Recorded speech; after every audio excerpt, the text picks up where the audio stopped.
Hi everyone, I'm Hayden, and today I'll be taking a look at the Star Wars Attack of the Clones 12-inch Clone Trooper from 2002. This figure has been on my radar for a while. I'm a big fan of 12-inch/6 scale figures. I don't have any of the high-end ones, but I do have some of the old Hasbro and Kenner ones. And this will be the first one I'm reviewing. And this figure looks pretty good. His proportions are a little wonky, his arms are a bit stubby, and there is a very big problem that is unavoidable with this specific figure: the yellow helmet. No matter how hard I looked, I could not find one with a white helmet. Probably has something to do with the material they used. But the strange thing is, the other two clones from this line don't have the yellow helmets. At first I thought that the legs were also yellowed, but it turns out it's just orange weathering on the boots and the legs. It looks very cool, but a part of me wishes that he was completely clean. Now let's take a closer look at some of the details. Starting with the helmet. The sculpt is pretty good. The features are a bit soft, if that makes sense.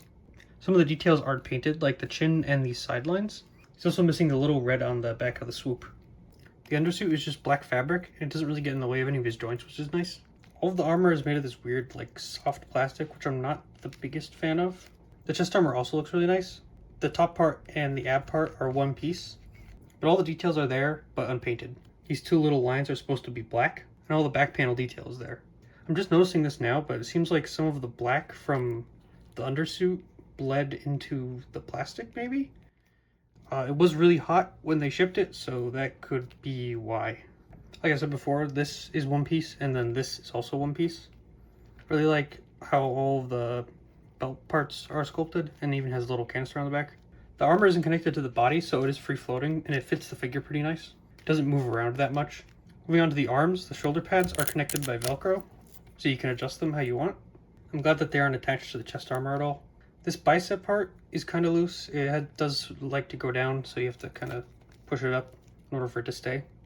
The elbow pads are connected with elastic, and they also tend to go down a bit, but you can obviously adjust them. The forearm doesn't move as much as the bicep and the elbow pad. On the right, it does tend to go a bit low, and it's kind of hard to push it all up, because then it exposes his wrist. Also on the right, there's the comms panel, which is not on the left. One sad thing is that the elastics on the elbow pad have yellowed. His hands are made of soft plastic, so you can fit his blaster in his hand. On mine, some of the paint seems to have rubbed off. Moving on to the legs, the thigh armor does look a bit misshapen, which may have been because of how hot it was when they shipped it. There's some orange speckles on the back to simulate sand detail. The knee pads are also attached with elastics. The yellowing here doesn't bother as much since the legs are orange. And finally, the boots are just one piece, which is a bit annoying because he can't move his foot at all. The weathering does look pretty cool though. For accessories, he comes with a DC-15A blaster rifle. It's sculpted very nicely, and I quite like the color they chose. I also like how the stock is a different color than the rest of the rifle. There are a couple spots where the elastics holding it in place in the packaging literally melted into it, so that kind of sucks. Like I said earlier, his hands are made of soft plastic, so you can get his rifle in his hand, but he doesn't have a trigger finger, so it doesn't go all the way around. It does make it look kind of funny while he's holding it. Also, when trying to get his hand on the blaster, some of the paint has chipped away. For a figure from 2003, his articulation is pretty good. He has a ball joint at his head. His arm moves out pretty freely. He either has a bicep or an elbow swivel, I can't really tell. His arm bends to about 90, and his hand is on a swivel and a hinge. There's a ball joint at his waist that allows for swivel and some pivot and arc and crunch. The legs go out to about there and move back, not that much. They also move out to there. There's no thigh or knee swivel, which is kind of annoying, but his knee does bend to 90 on ratchet joints. And then obviously there's nothing at his feet.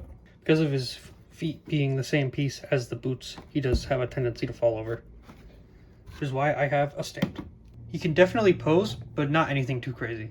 Overall, I'm a really big fan of this figure. It's nice to have a 12-inch or 6 scale clone that doesn't cost over $200.